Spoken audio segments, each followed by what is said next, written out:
Back in 1911, a standard train was scheduled to depart from a railway station in Rome, hoping to reach the city of Milan. Needless to say, none of the 106 passengers ever made it to the destination, and no one has ever seen them again. What happened to these people and to their train? Were they really lost forever? Some people seem to believe this isn't the case. As it was completing its journey, the train was supposed to pass through a long tunnel. It did enter it, but never came out the other end of the tunnel. Nothing was left of the train, and it seemed like it literally just vanished into thin air.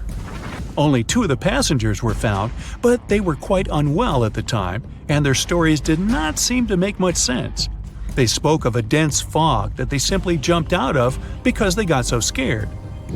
15 years later, a story spread about a group of 104 Italian people that popped up in Mexico City, claiming they had arrived by train from Rome.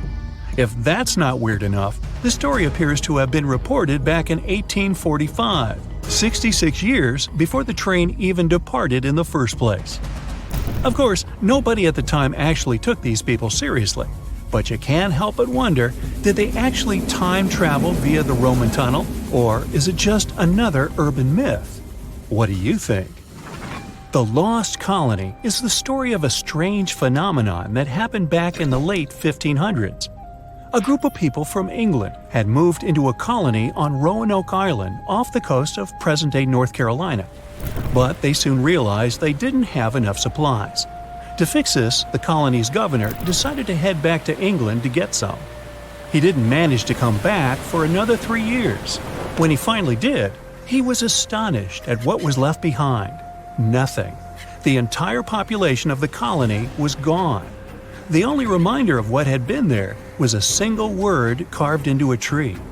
To this day, nobody knows what might have happened to these people or what the carved word means. A lighthouse without an operator? You might think that can't possibly be true, but hear me out. Located in the northwestern part of Scotland are the Flannan Isles. There's nothing fancy about them since they're nothing more than a bunch of rocks and grass. But there is a famous lighthouse here hiding a dark secret. In 1900, all 3 of the lighthouse's keepers mysteriously disappeared, never to be seen again. Ever since, the islands have been completely abandoned. The lighthouse became one of those with an automated system in the 1970s. No list of places where things go missing could be complete without this mysterious forest located in Transylvania, a region in Romania. And no, it has nothing to do with the famous Count Dracula, if that's what you're thinking. It's called the Hoya Forest, and it's a place that has seen quite its share of unusual phenomena. Not only do people go missing here, but others have experienced all sorts of weird noises, from female voices to whispers. Some people claim to have time traveled between the spooky trees of the Hoya Forest. They say they had literally skipped a few hours before they went back. The Yellowhead Highway is a stretch of road located in British Columbia, Canada. One section of the road has received a lot of attention throughout the years, starting with the 1960s because of some mysterious disappearances. These events have earned it the nickname Highway of Tears. There is no reasonable explanation as to why people keep going missing here. What is more striking is that most of these people were young women.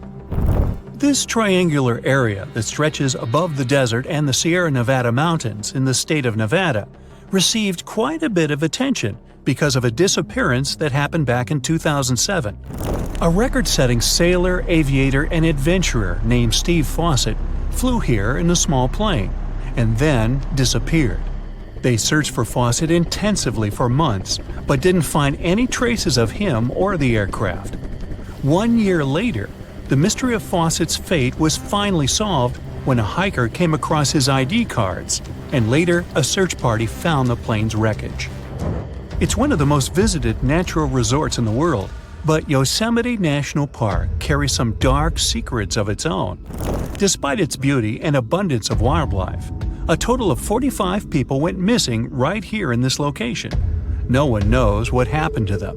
Hey, maybe we should ask the local bears. They might know something.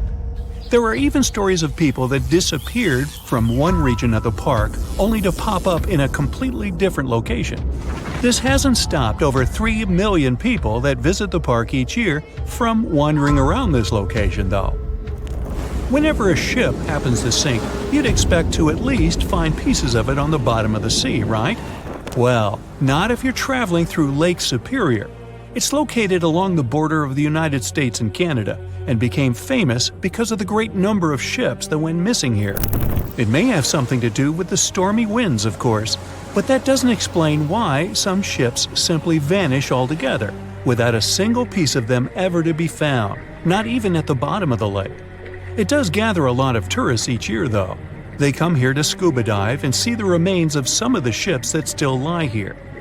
The bottom of this lake even contains what's left of the notorious SS Edmund Fitzgerald. Back when it departed on June 7, 1958, it was the largest ship on North America's Great Lakes and, to this day, remains the largest ship ever to have sunk in the area. Similar to other events, the exact cause of the shipwreck remains a mystery.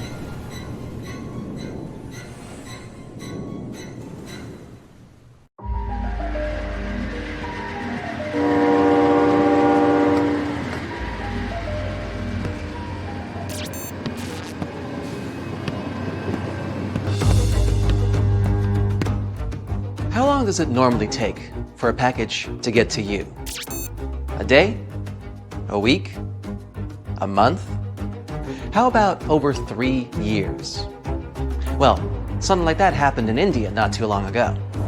At first glance, it doesn't seem all that surprising. Packages get delayed or even lost along the way all the time. That's just the nature of parcel delivery. This wasn't some standard package. It was an entire train carriage loaded with tons of compost. Something this massive couldn't have just disappeared and then come back. Or could it? Let's find out.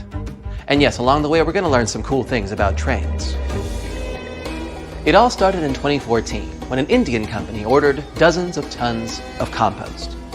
All the goods were stored in 21 wagons.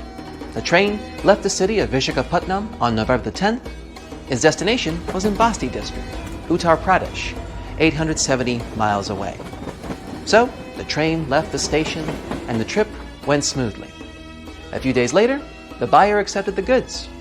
20 wagons arrived in excellent condition, but one carriage, number 107462, was missing. Where could this wagon packed full of fertilizer have gone? Did someone steal the cargo? Did it get lost along the way? The buyer asked the company that sold them the compost to find the missing part of the shipment. The employees checked the documents and confirmed that the train of 21 carriages left the station on November the 10th. Several people from the rail station saw it. Then the train passed through some settlements and lost one carriage. But how? The buyer contacted the railway services but didn't receive any response. It seemed the train car had just disappeared. The documents indicated that all the paid goods went to the destination, which meant the buyer wouldn't get their money back. So they just lost more than $10,000. Months and years had passed, the incident eventually forgotten. But then, on July 25th, 2018, railway workers discovered an old carriage with the number 107462 on it at the station in Basti district, the original destination point. The company contacted the seller about their discovery, but they refused to accept the goods because the fertilizer had rotted long ago. They waited for the owner to come for it, but no one came, and no one reported it missing. So they towed the abandoned train car back to Basti district a few months later. By that time, the buyer had already reported the rail company about the lost compost, and they had already stopped searching for it, while the car was practically right under their noses. To this day, no one knows why the car was disconnected or where it's been all this time. You know where this would have never happened? Japan. There, you can ride the most punctual trains in the world. They arrive at all stations to the minute. All the locals know the trains are never late, so they can never use that excuse on their boss. But if something does happen to cause the train to arrive late, passengers receive a special ticket from the rail company that they can use as proof to protect them from their boss's accusations. Japan has not only the most punctual trains in the world, but also the fastest. I'm talking about maglev trains that can reach speeds up to 374 miles per hour. To give you an idea of how fast that is, the fastest recorded speed set by a Formula One car is 231.4 miles per hour. Not even close to the maglev train just traveling down its normal route. What's more, even if it travels at top speed, you can comfortably sit in your seat and drink tea on the train. You won't feel any vibrations or hear the sound of the wheels because it has no wheels at all. Maglev is short for magnetic levitation. Using the power of magnets, the train is basically suspended, floating just above the railway, meaning they don't actually touch, meaning there's next to no friction. This is what allows maglev trains to reach and then maintain such incredible speeds. Wouldn't it be cool to have such trains in every city? I mean, forget about traffic jams, am I right? But unfortunately, they're not so popular around the world. Charging the train's magnets requires a lot of energy. They heat up to incredibly high temperatures during the trip, and then they need to cool down after. And this also requires a lot of incredibly expensive infrastructure. For many countries, such trains would be simply economically unviable. For now. That carriage in India would probably have been standing at the railway station forever if someone hadn't noticed it. But what if it was a whole train with, let's say, 100 cars? I mean, what do people do with old train cars? Usually they would put old trains in landfills, dismantle them for scrap, dispose of them with pressure compacting, or melt them down. But the most popular practice is to load the bare hulls of wagons onto a big ship and then throw them in the ocean. It's not as wasteful as you think. The trains actually provide a great frame for corals and plant life to grow on them. And soon these overgrown train carriages become homes for fish and other ocean inhabitants. This is how the people in New York decided to get rid of their old trains. From 2001 to 2010, they sank more than 2,000 cars this way. And soon, these trains became artificial reefs. They got completely covered by corals and algae, and shells, crabs, sea sponges, mackerels, perches, and sea turtles settled in each car. Underwater photographers and divers filmed those wagons and even saw dolphins swimming through them. It's like an underwater city where the trains are free real estate for the fish. So, people provided modern housing for the fish and saved about $30 million on recycling. I mean, I use the term modern very loosely. They look more like phantom trains. But you know what the coolest thing about phantom trains is? They actually exist. And you know what's even cooler? You can get in and ride one. You can find such trains in England, in small towns like Sneyd. Now, imagine you stepped onto the empty train station there. It looks decrepit and abandoned. There's no parking, no ticket machines, no shops. And now you hear the sounds of a train arriving at the station. It seems normal enough, but when you step inside, you'll probably feel some discomfort since you're the only passenger on this phantom train. You can walk from the first carriage to the last one if you like. No one will stop you. You can actually choose from several similar trains. Yeah, there's a lot of them moving all around England. They're left running through abandoned railways because it actually works out economically for the country. To cancel these phantom train routes, you'd need to go through many bureaucratic procedures and spend taxpayers' money. And there's no need to do all of that if the trains just go and don't bother anyone. Also, they attract many tourists and enthusiasts who love to visit abandoned stations. If you're interested, you should know that it's not so easy to find these routes. You need to carefully study train schedules on the internet, since not even all the railway workers know about them. In some remote places, the trains arrive only once every few days. But what about real phantom trains? There are many stories about trains that have mysteriously disappeared throughout the years. The most popular one is the legend of the Zanetti Train Company. Several wagons disappeared with dozens of passengers in a mountain tunnel in Italy in 1911, and then popped up out of the blue in 1845 in Mexico? But of course, there's no evidence for this story. Someone just wrote it in a newspaper and everyone believed it. The same thing happens with planes and ships that supposedly travel through time. Although it's much more common for sailing vessels to become abandoned and then left to sail aimlessly on the seas for decades. There's much more documented evidence of that. But if you really saw a mysterious train arriving at an old railway through the fog in the middle of the night, would you step inside?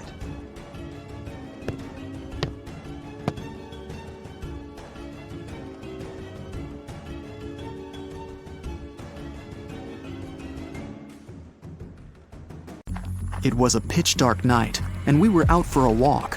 Suddenly, a bright white light came from the train tracks. It was getting closer and closer before it reached the woods and suddenly faded away in the distance. This story, told by hundreds of witnesses, sounds quite normal until you find out those train tracks have long been abandoned and torn out. The last train that could have been the source of light had departed many years ago. The mysterious ghost train became the main site of St. Louis, a little village in the Canadian province of Saskatchewan. There are just around 400 people living there, and hundreds visit it to see the St. Louis light. It was featured in books and online, and was on TV shows like Unsolved Mysteries. For decades, no one could explain what it really was. Some people spotted a white light. Others said they'd seen a red one. An urban legend explained the red light was a lantern carried by a ghost of a train conductor who had lost his life one night examining the tracks. Scientists tried to debunk both ghost-involving theories, but failed. Then, 2 high school students from northern Saskatchewan decided to jump in. They first witnessed the ghost train on a road trip to St. Louis. One of the girls said it must have been car headlights, but she needed evidence to prove that. Together with her friend, she decided to find an answer and make it their science fair project. They made several field trips to St. Louis for research.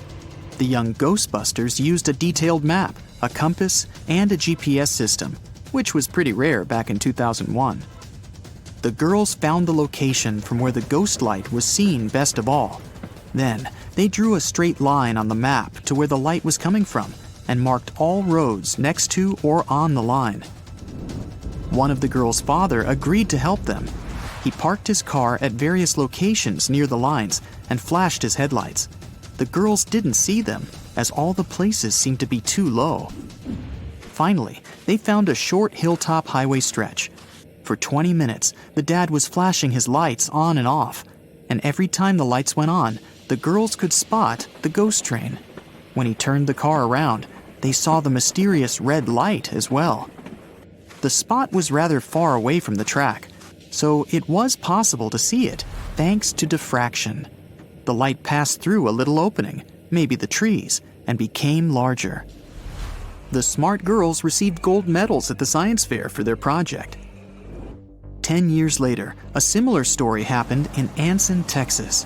Each night, the locals noticed a mysterious light at one spot of the highway. They called it Anson Light and believed it was a mother with a lantern searching for her son. He'd disappeared in a snowstorm a long time ago. His mom went looking for him and never came back either. A group of students didn't believe in this beautiful story and decided to find the source of light with their iPhones. They followed Google Maps down the dirt road to a highway that they thought to be the light source. Halfway to the light, it was already clear it was really coming from cars, and not a mother with a lantern.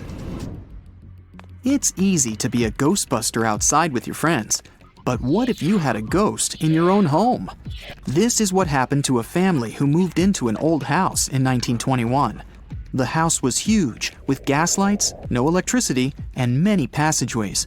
Just a classic movie haunted house.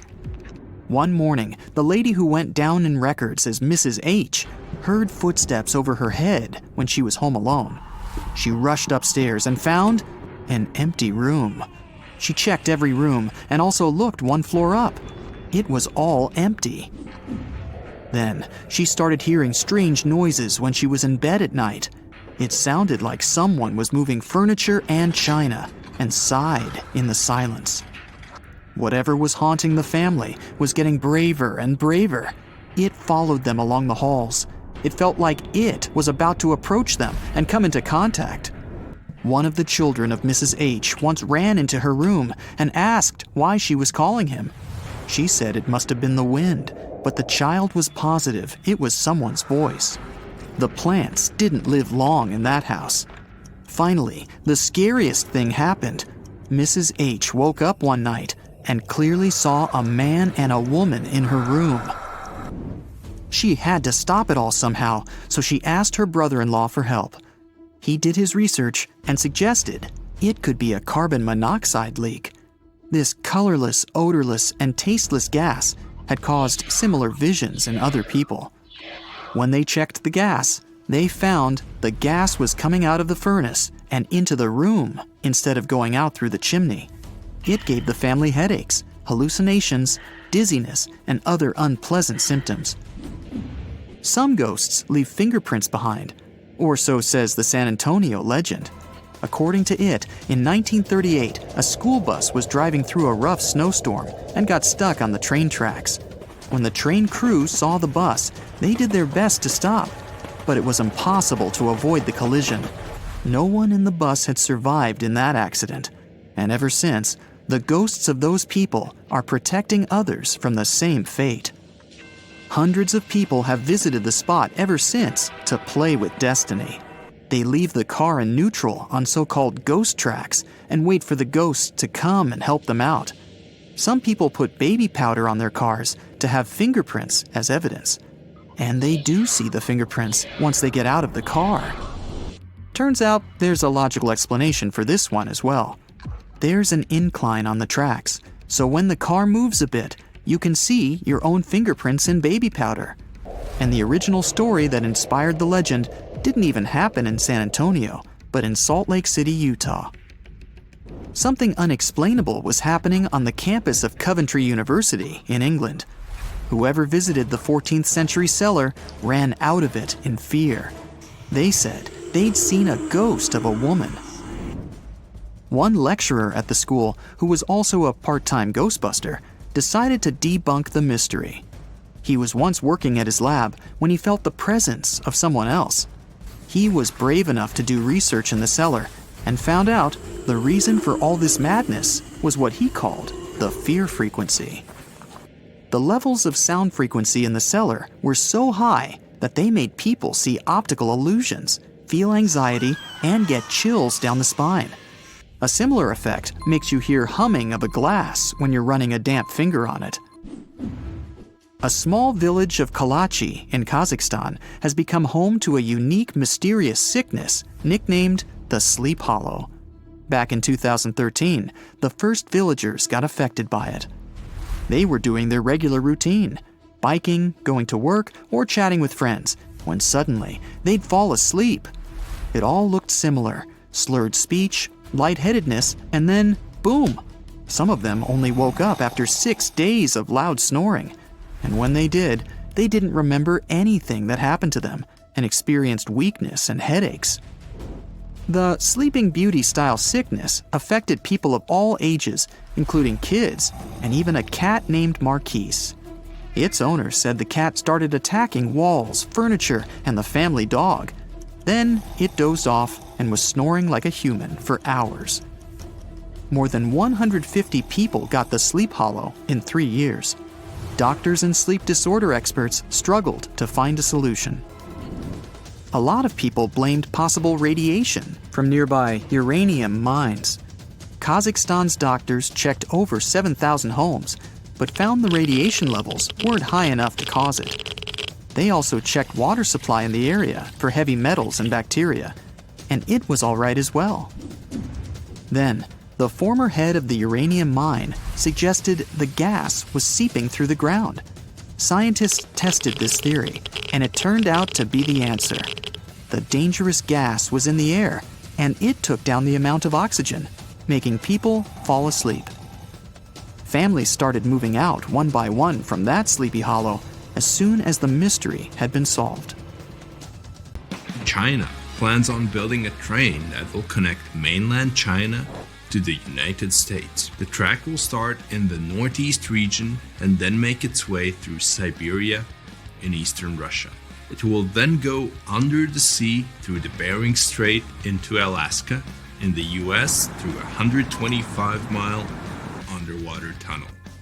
It will then flow across Canada's Yukon Mountains and British Columbia and finally to the United States. And once there, it can connect to every major train station in America. The total distance, around 8,000 miles.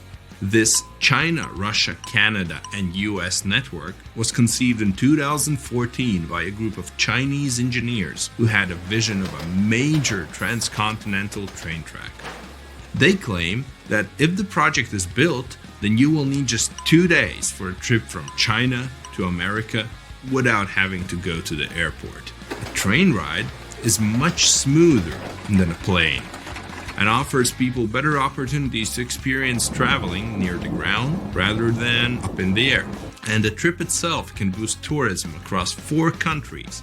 Even though a plane ride from China to the US takes just 14 hours, depending on where you're coming from, anyone will get to experience the joys of looking out of the window and seeing yourself whisk through the land. This new rail system will be 1,800 miles longer than the Trans-Siberian Railroad, which is the longest railroad in the world, and the tunnel itself will be 4 times longer than the English Channel. If the project gets the green light, then it would cost a total of $200 billion. Building on the main surface won't be so much of a hassle and won't be as challenging as one would expect. But the tunnel in the Bering Strait will require many skilled and experienced engineers to construct it. And they have already figured out how they're going to do it. It will be divided into 3 levels with 2-way traffic.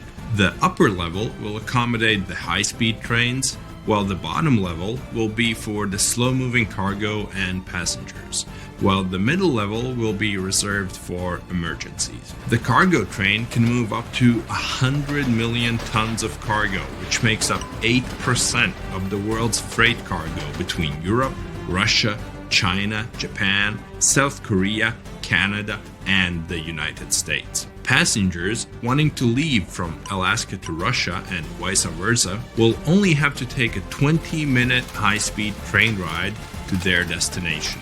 The tunnel alone in the Bering Strait will cost around $35 billion. From start to finish, it could take anywhere between 12 to 15 years to complete. The project will involve many international firms and construction companies to help out with completing it. This could possibly be the most expensive project in history if funded properly. And it has to be strong enough to handle the icy waters in the Bering Strait and the strong waves around it. The China, Russia, Canada, America railway line would be the most expensive and ambitious mega project in history and would take years to complete. But according to some resources, China is confident that they have the technology necessary to do something of this scale. It will change the transportation industry forever and increase tourism across all continents.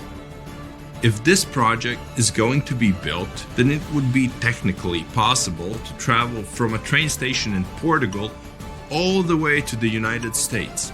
Europe has an impressive train network that's all connected to each other. From Eastern Europe to Central Asia, you could take a train from certain countries until you end up in China. For the past 20 years, China's speedy rail network has grown incredibly. It has the world's largest high-speed rail network that covers more than 23,000 miles. Based in Shanghai, it's also the fastest commercially operating train, which reaches speeds up to 270 miles per hour. So once in China, you can get on any train and speed off to wherever you want to. It will be the ultimate traveling experience to only travel by train from continent to continent. There won't be any need to travel by an airplane. So if you have fear of flying, let's say, then this will be the perfect way for you to go by.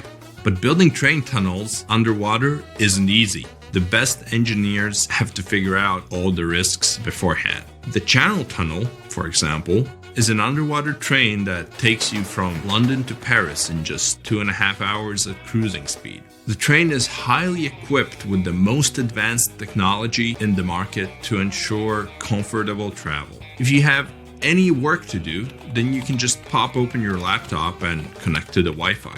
Want to take a break? Just head to the cafe for a quick drink and enjoy the lounge feel and the great beverages. And if you feel like watching a movie or catching up on your favorite TV series, then the train offers that too. You won't feel the time pass since you can just relax in luxurious leather seats in business premier class. Train travels at around 186 miles per hour and is considered to be the world's longest underwater tunnel, considering that most of it is submerged. The tunnel itself is 31 miles long and costs $6.3 billion. It began construction in 1988 and was completed 6 years later in 1994. It was considered to be one of the 7 wonders of the modern world, in line with the Empire State Building in New York, or the Panama Canal, or the San Francisco's Golden Gate Bridge. And just like the China to US Dream project, this tunnel also has 3 tracks, 2 used for trains and a smaller one for emergencies. Each shuttle is 2.5 thousand feet long and needed 13,000 employees to construct it. Even though many people got to visit the City of Love in Paris and the multicultural hub of Europe in London, the channel is also used for import and export. According to some reports, 26% of traded goods travel between the UK and the rest of Europe each year using the tunnel. China approved the first underwater speed train from the port of Ningbo near Shanghai to Zhoushan, which is a group of islands on the east coast of China. The brand new railway will stretch for around 50 miles, with a decent part of it built underwater. What makes it cooler is that the train will rely on a magnetic track where the train cabins will float in the air on the tracks and speed away. If this project becomes a reality, then it will most likely feel like riding in a royal carriage. You can book cabins and rooms with multiple bedrooms and accommodations. You'd be treated like a guest of honor at any ceremony. Constant entertainment and food are yours all day long. Ticket prices may vary, but still be expensive, so not everyone could afford it. There's high-speed Wi-Fi, of course, in all areas, with some of the best seats in the world. It will be possible to live in Europe and work in Asia without flying. Even living in Russia and working in Alaska can be a reality. And if you were in the US, you can also remain on the ground and still get to London via the network. And once you reach Europe, you'd have to take the train to Paris and then the channel to London. But there hasn't been any news on the project so far. It hit an economic wall and is still in the conceptualizing stages. Many critics didn't hold back on how this project could not revolutionize the transportation industry, but might instead sink it into more depth. They claim that cargo ships and flights are just as good and a lot cheaper, so there's no need to put such large amounts of money for something that maybe only a handful of people can use. Moving cargo through trains won't necessarily be as fast as planes or ships. If this train network replaces shipping and flights, then many people who work in aviation would have to change jobs and move on to trains. Of course, something like this wouldn't happen overnight and would probably take decades. This project might even open doors for countries in Asia and Africa to build mega network speed trains all connected to each other. You might one day travel by train from South Africa all the way to the United States, passing through Africa, the Middle East, Central Asia, China, Russia, and eventually the US. And if the train network expands even more, it can reach all over South America, which would make your trip even longer. It could reach every continent in the world except Antarctica. Imagine a worldwide railway network of high-speed trains connected to every station on Earth. There's a ship drifting somewhere in the ocean without a crew.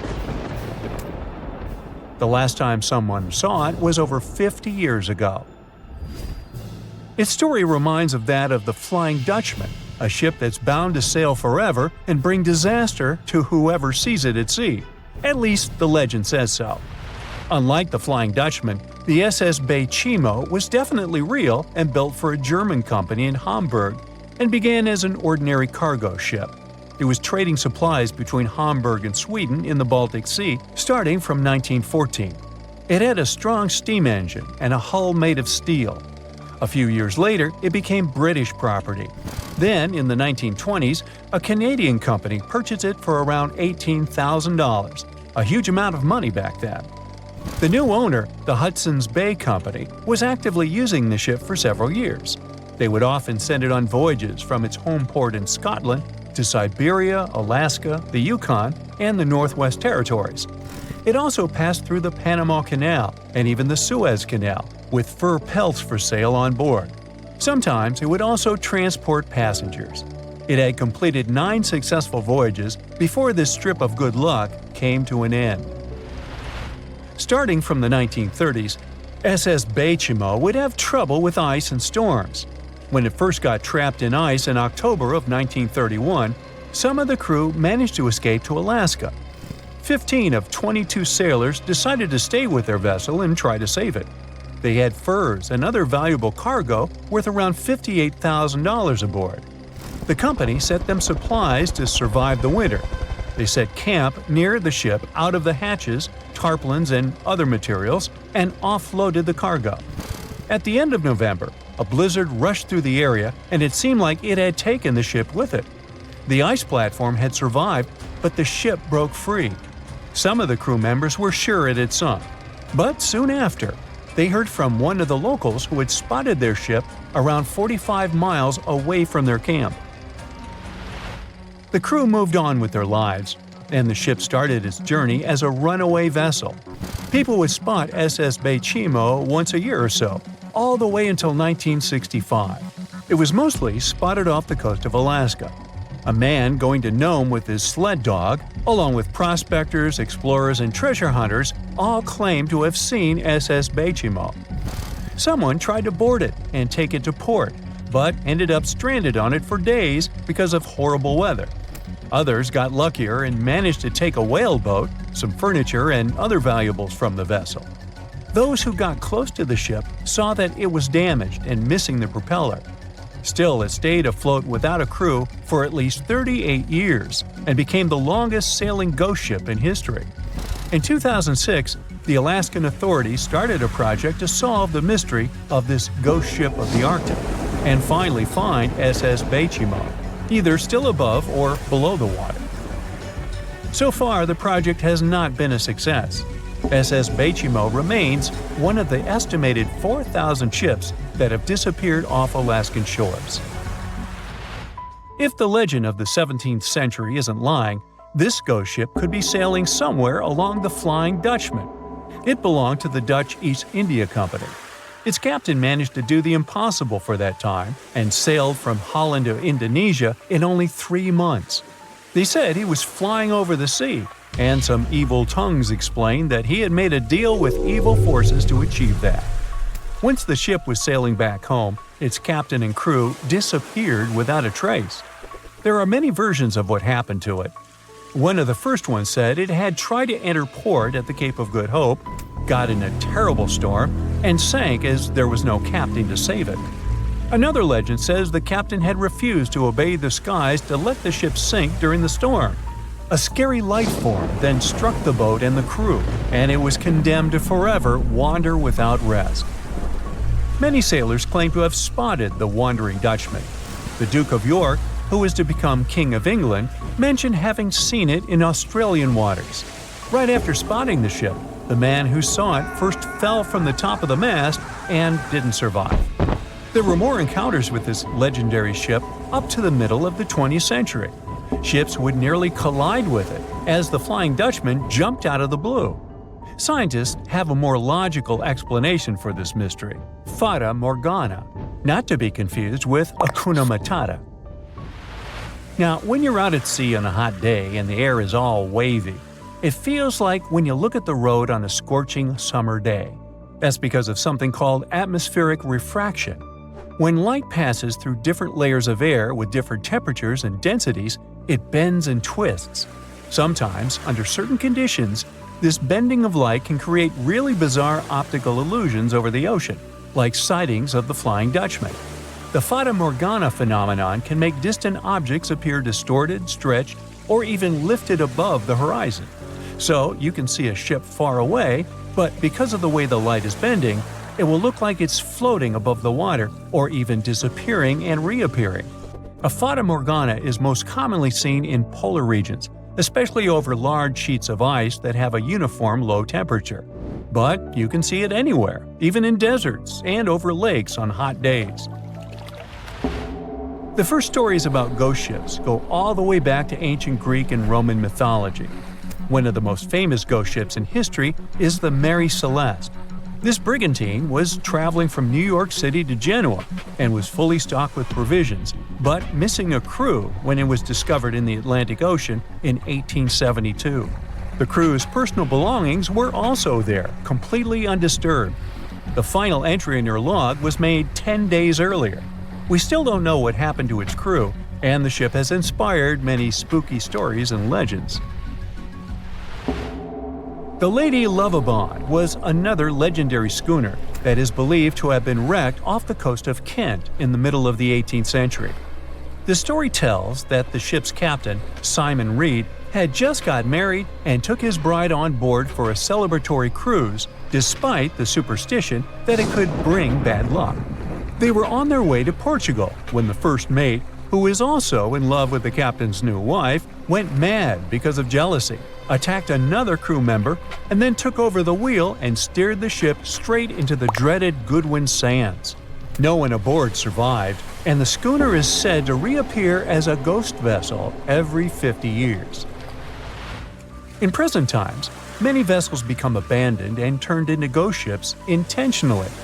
There are thousands of them floating in U.S. rivers, lakes, channels, and coastal waters. Some people lose their boats in storms and other extreme weather. Others have to abandon their boats because maintaining them can cost 10% of the boat's price. Plus, docking a vessel can add up to several $1,000s every year.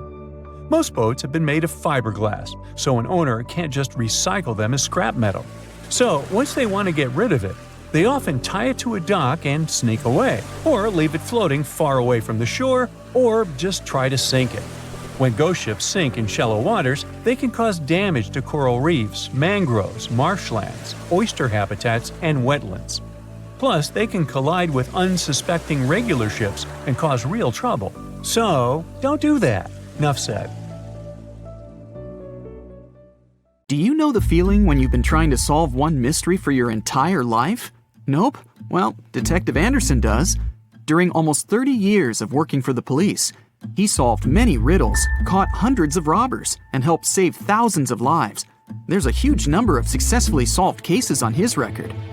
At the age of 25, he caught a thief who changed his own face with plastic surgery once a year. When Anderson was 30, prisoners started breaking from jails all over the world. The detective successfully solved this case.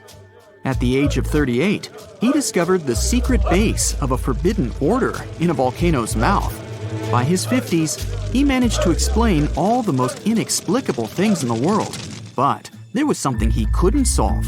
These were two mysteries from the 50s, cases of missing planes. All these years, Anderson has been scrolling through the details of this puzzle. Unfortunately, he was too young when this story began. All he had were guesses and notes. But today, a sudden thought struck him. For the first time in many years, he felt that he could finally solve this mystery. But to do this, he had to immerse himself in this story again. So he opened the closet and pulled out 2 old magazines with detailed articles about these incidents. The first one happened in the summer of 1955. July 1st, Pan Am Flight 914 was about to depart from New York Airport with 61 people on board. The plane model was a Douglas DC-4. It differed from modern aircraft, having giant propellers instead of turbines. So, all passengers fastened their seatbelts. The plane started taxiing down the runway, sped up, and took off. It went high into the sky and out of sight. Its destination was Florida. The flight time would be 3 hours.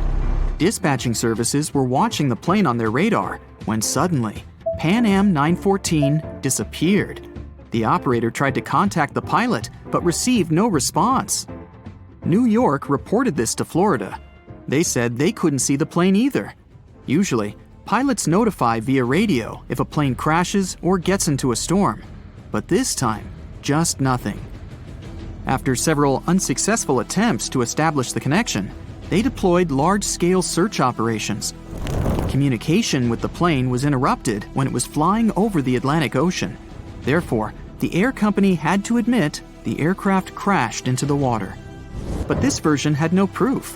When planes fall that way, rescuers find floating debris. Some parts of the cabin or luggage always get to the surface. This time, rescuers found nothing. The plane didn't transmit any distress signals and didn't leave any traces of the crash. It seemed like it just disappeared into thin air. People forgot about this disaster for 37 years. And then, something bizarre happened. 1992, Venezuela, Caracas Airport.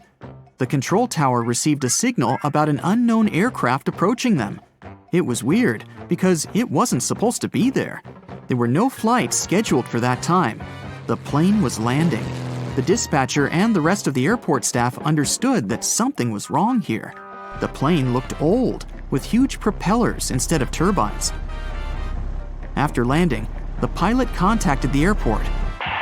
Where are we? The dispatcher asked him to identify himself. A few seconds later, he received an answer. We are Pan Am Flight 914 departed from New York to Florida with a crew of 4 people and 57 passengers on board. The dispatcher didn't know what to do next. He and the airport staff understood what kind of plane they were looking at.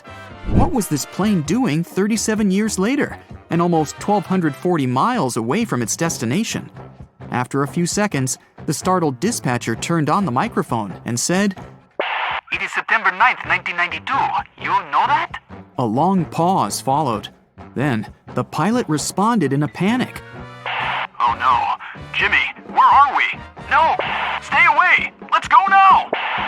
The airport staff saw the pilot waving his hands in horror through the glass. Then, he started the engines and took the plane to the runway. Pan Am 914 increased its speed and took off. The dispatcher tried to stop him, but the pilot didn't respond. The plane disappeared into the sky, and no one else had heard of it since that day. Detective Anderson finished reading the article. He frowned and looked out the window. Raindrops were hitting the glass. The storm outside perfectly depicted what was happening in his mind at that moment. He seemed to know what had happened to that plane. All the clues were there, lying right in front of his eyes. But to know for sure, Anderson had to move on to the next case. It was another article, dated 1989. It happened in 1954. Santiago Airlines Flight 513 took off from West Germany Airport. The plane was due to land in Brazil in 18 hours. There were 88 passengers and 4 crew members on board. The plane hid behind the clouds and disappeared from all radar. Air traffic controllers were trying to contact the pilots, but didn't receive a response. 18 hours later, they called the airport in Brazil. Those dispatchers couldn't confirm this plane's landing and couldn't contact the pilots either. The search operation lasted for several months, but they found nothing. Just like in the Pan Am 914 case, the plane disappeared from radar while flying over the Atlantic Ocean. 2 years later, the search operation ended, and Santiago Airlines ceased its activities. October 12, 1989. Airport controllers in Brazil noticed a passenger plane that suddenly appeared on their radar. It didn't answer the airport staff's questions and just circled over the airbase. After a few minutes, the plane landed and nothing. No one opened the ramp. Passengers didn't get out. Pilots didn't respond. The aircraft was in perfect condition. One of the dispatchers realized that this was the missing Santiago Airlines Flight 513 that had been considered lost for 35 years. Airport staff approached the plane and opened the doors. What they saw there terrified them. The police, customs staff, doctors, detectives, and other airport staff members gathered around the plane. No one knew what to do next. There was no living person on board who could tell the truth. The plane disappeared in 1954 and appeared 35 years later in perfect condition without any damage. So far, no one has figured out what happened. Detective Anderson noticed the stories were very similar. Pan Am 914 disappeared in 1955. Santiago Airlines 513 vanished in 1954. The difference was almost a year. Anderson scratched his head and noticed another little detail. Both planes went missing from the radar the moment they were flying over the Atlantic Ocean. There are many myths about phantom ships and mysterious phenomena connected with the Bermuda Triangle. Detective Anderson knew these tales, but these two missing planes puzzled him. He looked at two articles and understood everything. Exactly! The solution was there, right in front of his eyes. Both stories were written in the same newspaper. There was no real dispatcher who communicated with the planes. Nothing was known about the passengers. No newspapers except this one published news about these missing aircraft. It seemed they just took the same story and changed the dates, locations, and names of flights. Yes, the case was solved. It was all fake.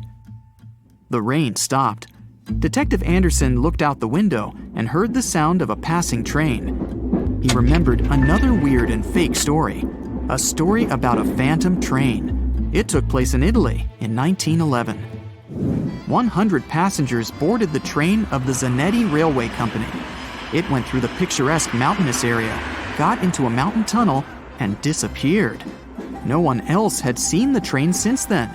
All the passengers were lost, but not for long. They appeared in the past. There were records dated 1845. One unknown doctor from Mexico City wrote about 100 Italians who appeared in the city from nowhere. They were all dressed strangely and talked about one mysterious train. This was a completely made-up story. There was no proof or records about this train and the people who got into the past. A loud sound interrupted his thoughts. Detective Anderson picked up the phone. He was silently listening to the person on the other end of the line. A minute later, he answered, "Yes." The detective put the phone down. It was a new mystery for him. In the Sahara Desert, the locals noticed a huge ship lost in the South Pacific 27 years ago. There was no crew on board, no cargo, and no flags. No one knew how it appeared among the sand, but wet mud formed around it because of moisture. It seemed like the ship had just teleported there from the water. Perfect! No fakes this time. Detective Anderson put on his hat and left the office. But this story is for another video. No matter what happens, don't stop! We almost got it! Two treasure seekers are digging frozen ground in a cornfield at night. It's raining hard, lightning is flashing, but these two guys keep working. And now the shovel hits something solid. No way! A treasure chest! They start digging faster and find a piece of a ship's engine. What the? Far from the seas and lakes, somewhere under the fields of Kansas City, they found a giant sunken ship. How is this possible? Now you'll see. Some people spend their lives searching for shipwrecks with treasures underground. One of them is explorer David Hawley. He's been looking for such ships far from the seas, rivers, and oceans for many years. He does this because he likes the feeling of adventure. The holds of these ships may contain chests of gold, antiques, and artifacts. And you can get a lot of money for them. David says you don't have to go into the ocean to find a sunken ship. They may be lying in your backyard. But why do ships end up buried underground among fields, farms, and plains? Let's find out using the example of steamboat Great White Arabia. According to old records, the newspaper clippings, this ship had been carrying about 200 tons of treasure before it sank in 1856. Many rumors and local legends said the ship was lying underground a few miles northeast of Kansas City. It was there because people deliberately altered the riverbed and channels of the Missouri River in the second half of the 19th century. They artificially brought the shores closer to each other. They narrowed the river to increase the flow's speed so boats could sail much faster. In the 19th century, steamboats were the most popular means of transporting passengers and goods. Before railroads, they extended the western border across the Mississippi and Missouri rivers and brought supplies to people. That's why it was so important to increase the speed of their movement. So, on September 5, 1856, Arabia was sailing along such an estuary. It came across a snag sticking out of the water. A piece of log quickly flooded the ship. Fortunately, all passengers were evacuated. But the steamer and its precious cargo reached the silt bottom of the Missouri River in a few minutes. Several years had passed. Everyone forgot about the vessel. During this time, the course of the Missouri River had changed. But Arabia remained under the wet, muddy bottom. The soil level above it was getting higher, and the ground was losing moisture. Eventually, many decades later, a cornfield formed above the sunken ship. In the 1980s, one farmer owned this area, and he had no idea what was hidden in his territory. David Hawley carefully studied the history of the sunken ships of the USA. He knew that hundreds of steamers had gone underwater all over Missouri, but most of all, he was interested in Arabia, as there were rumors that it was filled with gold and other valuable things. The territory of cornfields in Kansas was vast, but David Hawley knew how to search properly. In 1987, he started working. First, together with his brother and father, they collected all the clippings from old newspapers they could find. They were looking not only for information about the steamer, but also for maps of the Missouri River. They tracked its historical changes, checked the dates, and identified a large area where the steamer sank. Next, they used electromagnetic testing and other geological stuff to study the soil and find the right place. They searched for differences in ground moisture and density. Then, they went through the territory with powerful metal detectors. And so, by the fall of 1988, they had determined the location of the steamer. Arabia was the size of a football field. This gigantic vessel lay 45 feet underground, 4 stories down. But before they started excavating, they had to ask the owner of the cornfield for permission. For the farmer, this news was a big surprise. He agreed, on the condition that the excavations would be completed by spring so that he could sow a new crop. Digging a giant ship in winter is much more difficult and expensive than at other times. It includes additional equipment, electricity, and heating costs. The team worked day and night. They financed the excavations out of their own pocket. Each invested more than $10,000 and took out a bank loan. Finally, they noticed the first details of the ship. The shovels hit the huge engine boilers and the deck. The goal had been achieved. Most of the cargo lying inside the sunken ships is covered with rust, shells, mud, and is badly damaged. The contents of Arabia were in excellent condition, considering that the ship had sunk 130 years prior. Unfortunately, they didn't find the chests of gold. Still, they got several tons of other valuable cargo, household items of people who lived in the middle of the 19th century. It was a time capsule. The ship was carrying supplies for hundreds and thousands of people, and all these things were perfectly preserved. For example, they could clearly see the brand stamp Goodyear Rubber Company on one rubber shoe. The longer the excavations continued, the more things David and his team found. In the barrels, they found plates from the 19th century. They were intact and usable. Also, there were clean clothes, thousands of pairs of shoes, harpoons, frying pans, and umbrellas. The ship was carrying cargo to supply about 16 small towns. Yes, it's not gold, but such artifacts are also precious. The contents of the ship could be worth millions. However, the crew wasn't going to sell these things. They made a museum on the site of a former fruit market in Kansas City. If you go there, you will immediately feel like you're in a department store of the 19th century. There are thousands of items in good condition. Even the matches here are dry enough to light up. It took David many years to present the entire collection from the steamship. He values each of the items and doesn't want to sell them. Anyone can come here, pay for a ticket, and find themselves in the past. Who knows, maybe there's an old ship hidden in your backyard too. Geologists found an older vessel in the hot desert of Namibia in 2008. This ship sailed back in the days when pirates scared sailors on the seas, and now it's inside a dried-up lagoon. The ship sailed from Lisbon in 1533 and disappeared with the crew near a small diamond mining town. After almost 500 years, the hull had been badly damaged. Only the carcass of the ship remained, but the treasure hidden inside the vessel stayed intact. They carefully studied the boat for a long time, trying not to ruin anything. And then, 5 days later, they found a big old chest in the hold. Carefully opening it, they found gold coins there. Thus, the cost of the ship was estimated at about $10 million. The exact cause of the shipwreck is unknown, but experts believe the ship was destroyed by heavy cargo and bad weather. It went to the bottom of a lagoon that later became a desert. Some find an airplane in their backyard, others discover a ship, and one man found a passage to an ancient secret city in his house. This happened in Turkey in 1963. The owners of the building decided to make repairs. He went to his basement and knocked down the wall to turn this place into a living room. And so, behind one wall, he found a tunnel leading underground. The man thought it was some kind of a secret chamber. He went down there and realized it was something much more than that. It was an ancient city 18 floors deep. People built it in the years 780 to 1180 as a refuge from weather disasters and the invasion of enemies. This place also includes many underground tunnels that stretch for several miles in different directions.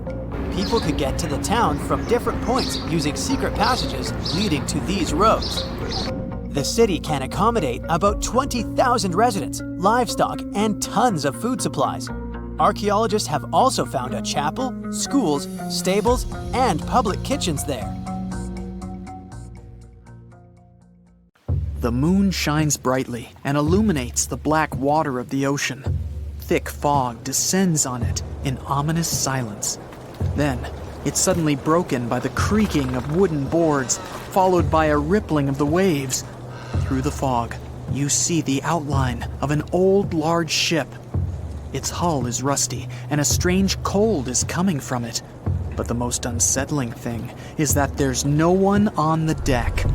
The ship sails without a crew.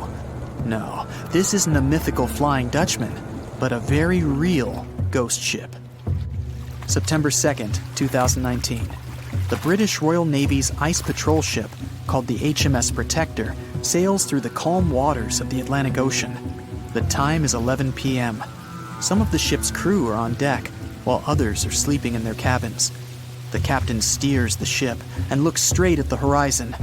The sky is lit up by an orange twilight, and clouds float in the distance. Suddenly, against this beautiful landscape, one of the sailors notices the black silhouette of an unknown ship. The captain slows down and steers the ship a little closer to the mysterious vessel. This is an old cargo ship, 250 feet long. Attempts to contact the crew members lead to nothing. It seems the unknown boat is floating in the ocean by itself. There's no one on board, at least, no one alive. The deck of the ship creaks from rocking on the waves. The sun sinks below the horizon, and it gets dark. The ship looks terrifying. British sailors don't dare to climb on that strange deck. They take a photo, post it on the internet, and sail away.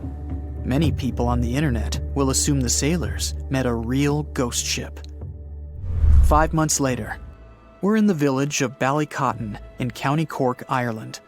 A local leaves the house early in the morning to go for a daily run.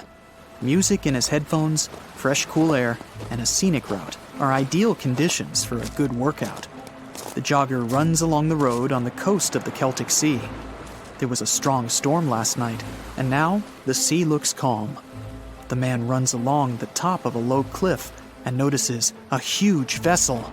An old rusty cargo ship 250 feet long lies on the beach, right among the rocks. No people on board.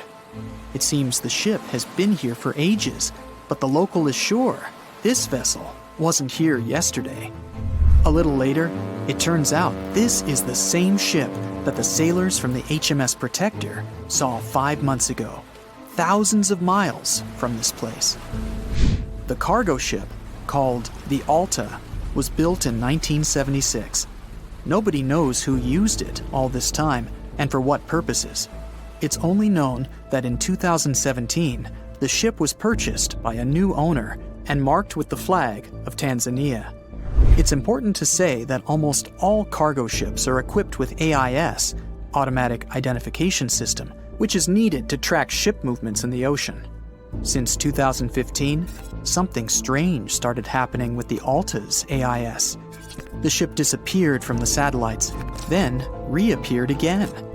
Over the past few years, this ship had changed several names and flags. It's not surprising that its AIS shut off and turned on numerous times. It's said that some of those who disable AIS on their ships do so to hide outlaw activities. The ship's captain, whoever it was, clearly didn't want to show the Alta's movements. As AIS showed in 2017, the ship had sailed near Greek port cities. The Alta made 12 stops in 3 such cities in different parts of Greece.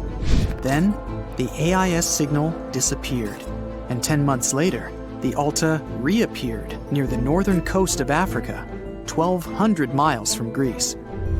In September of 2018, the ship was sailing about 1,400 miles southeast of Bermuda, and at that time, the crew members started having problems.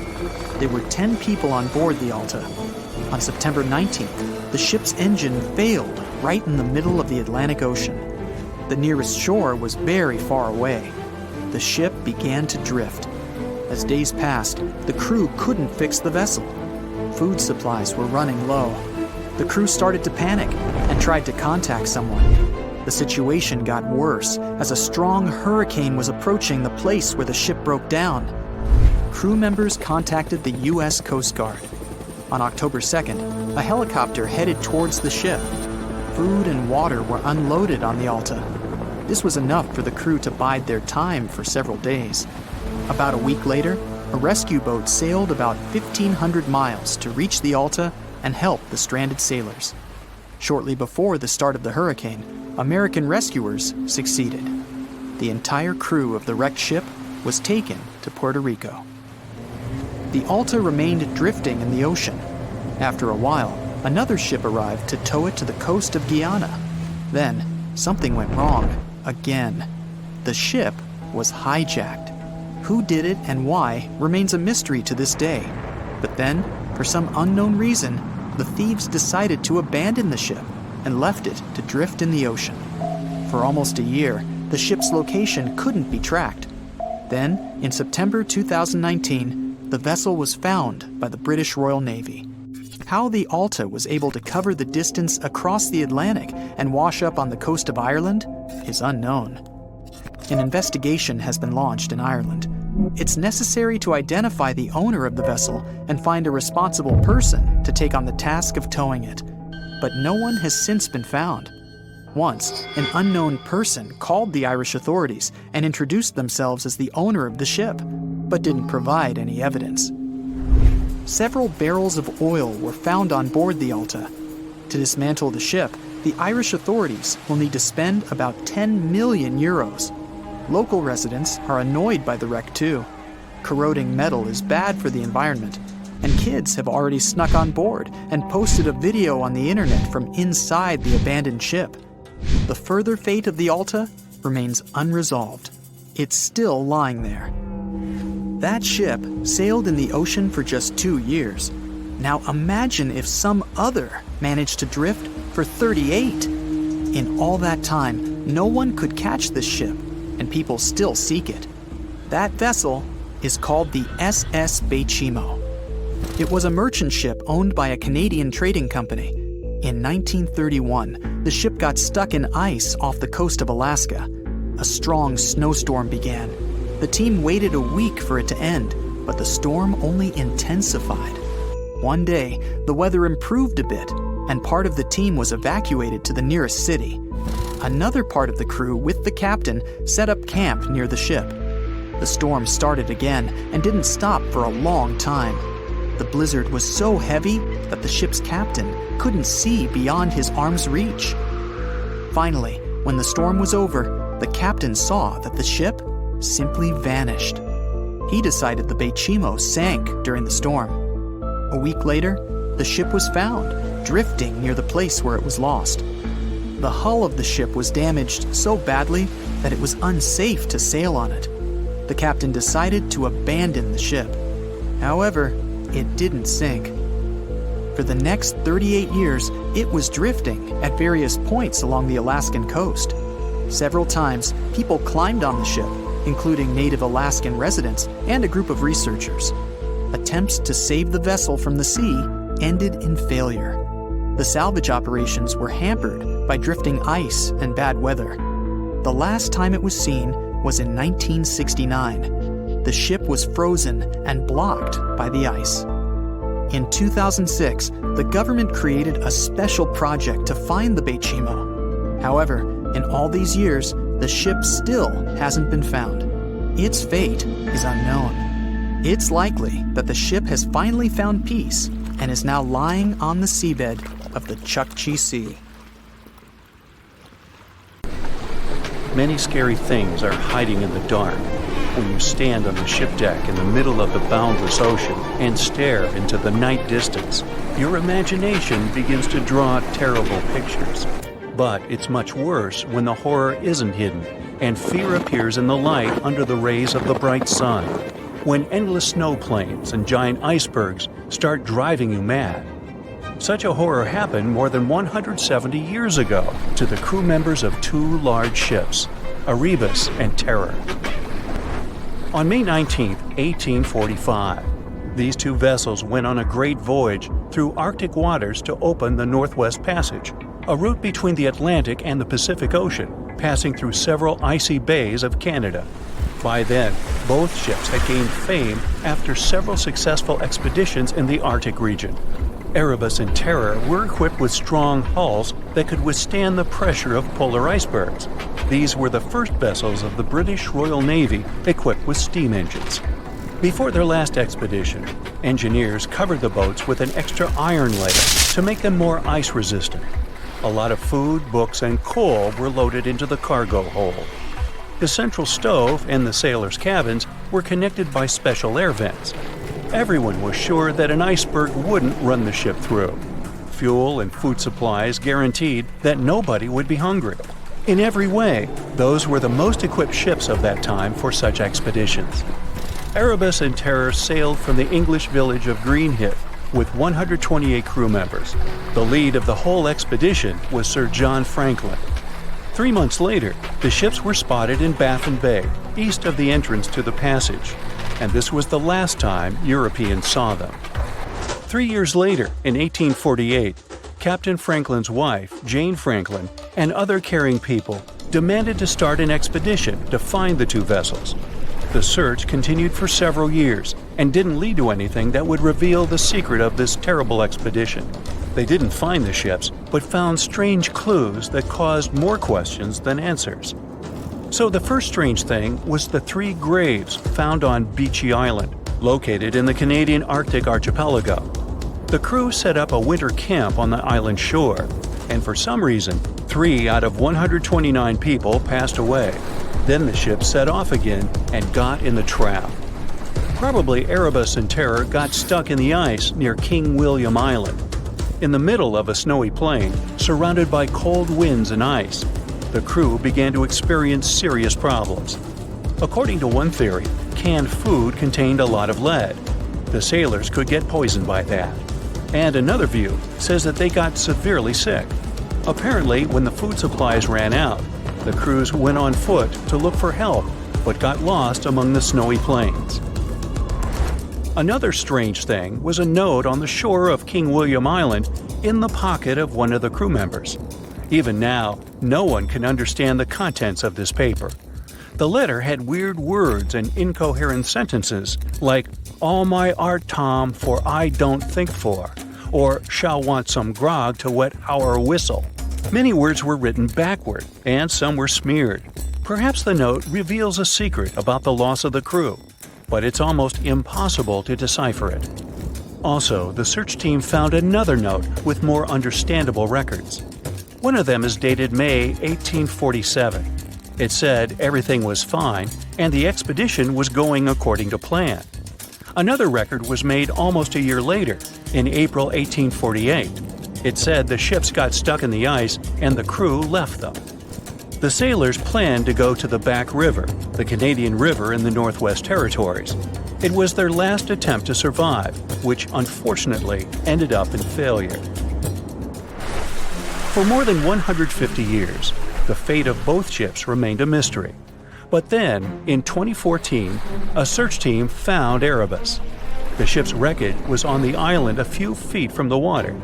2 years later, another expedition discovered Terror on the seabed northwest of Erebus. However, these discoveries didn't help solve the mystery of the expedition, but added even more questions instead. Terror was located 60 miles south of the place where, according to the note, the ships were abandoned. Erebus was also in the wrong place. It's possible that the crew members left the vessel, wrote about it in a note, but then returned and sailed on. Another version says that the moving ice could move the boats. In any case, we won't know what happened to the expedition. Some associate this tragedy with mystical forces. You can see this version in TV series based on these tragic events. But most likely, the crew members found themselves in an ice trap they couldn't escape. Another famous case of the vanishing of sailors happened to the ship Mary Celeste. It was built in Canada in 1861 and named Amazon. It gained notoriety right from the very first voyages of the ship. The ship changed several captains and crashed into the rocks.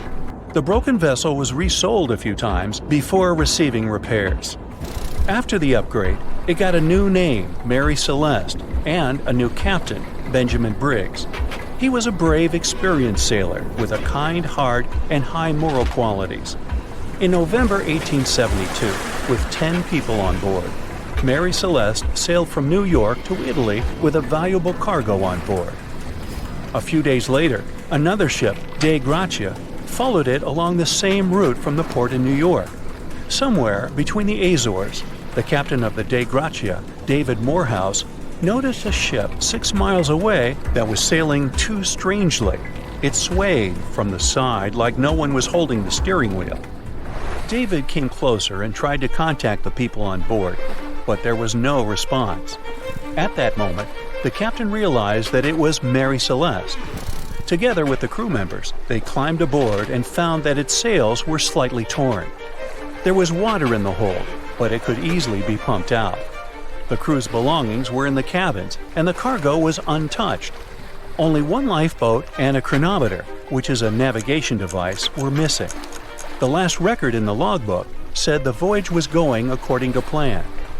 Apart from the slightly damaged sails, the vessel was in perfect condition. But something forced all the crew members to leave it.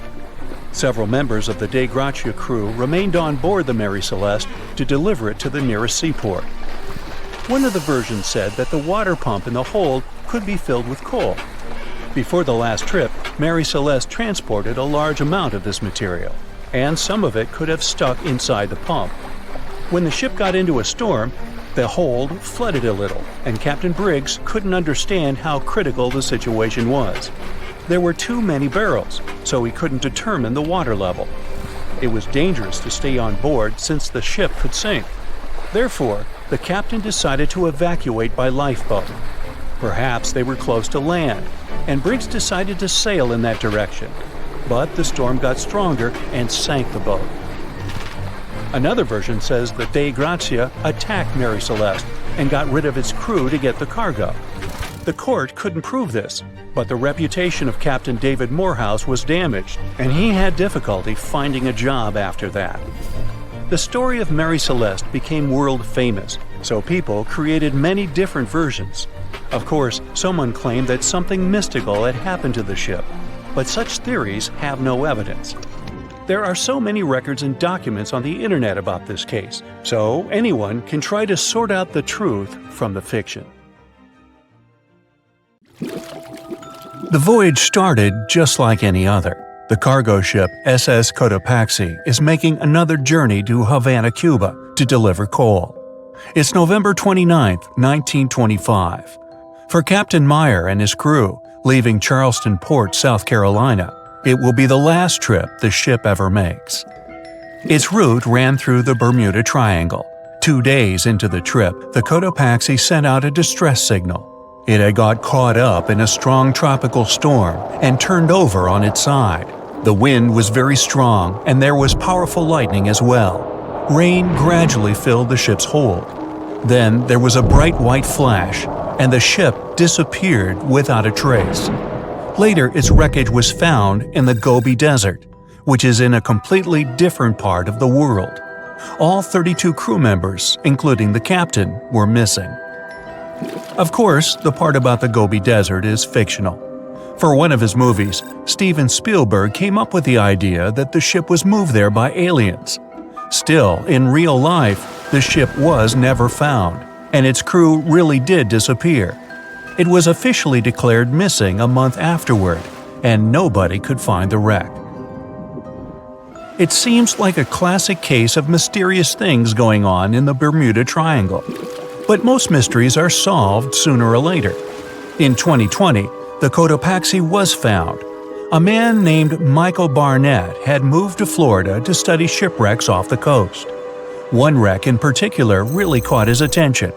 It was much larger than the others, and the locals called it the Bear Wreck. It was about 40 miles from St. Augustine in northern Florida, but no one had ever managed to identify the rusty hull. So Michael started to do some detective work. He measured the size of the shipwreck and started working through all the information he could find. He researched hundreds of old newspapers, leafed through insurance records, and looked at artifacts found on the wreck. After hundreds of hours of hard work, Michael was sure it was the Cotopaxi.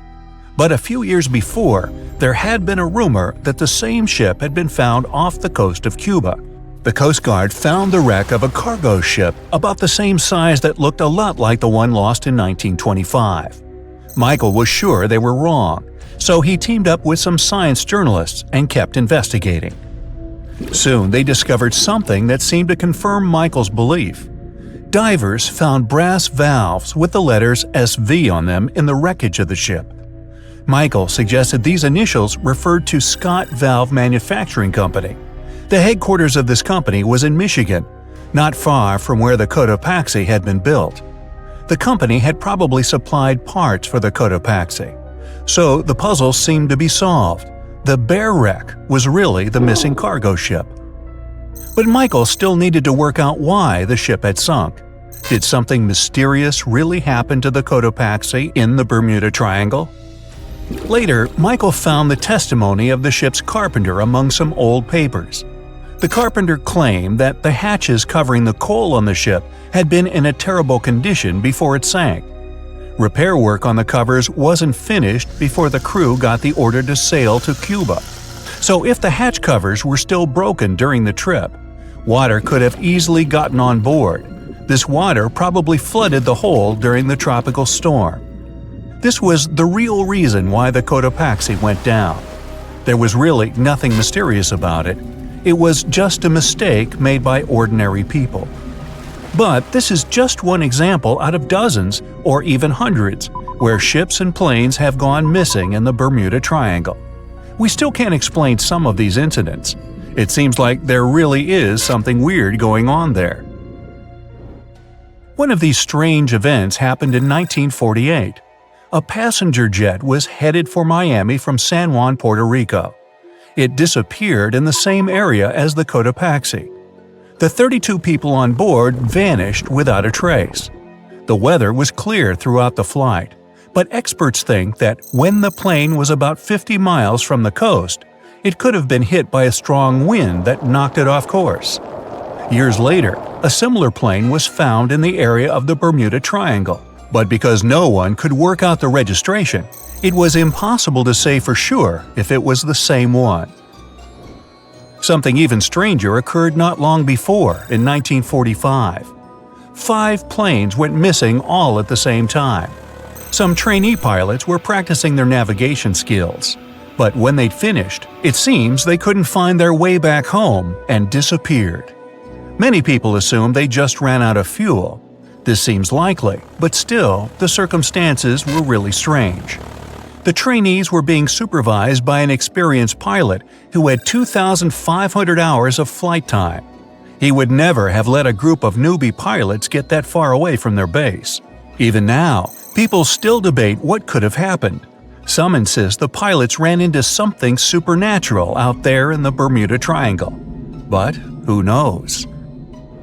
And here's another freaky thing that happened there which no expert has been able to explain: time travel.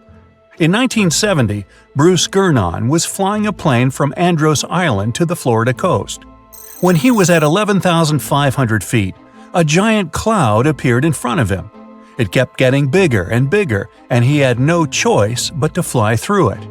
As soon as he did, the plane was surrounded by darkness. It was as if the day had turned to night in a split second. Suddenly, Bruce began to see white flashes of light around him. They were so bright that they lit up the entire sky. But they weren't lightning bolts, although he couldn't really explain what they were. The plane continued through the strange cloud for almost a half an hour. Bruce noticed that the cloud changed shape during this time. The space around the plane turned into a tunnel. Then the tunnel started narrowing. Bruce became really tense as he tried to cope with the plane's controls. All his instruments and navigation equipment were going crazy, and the electronics stopped working. Then, a white light appeared at the end of the tunnel. Just like in the movies, the plane escaped the closing cloud tunnel at the very last second. Everything was fine, but now Bruce found himself in some white fog.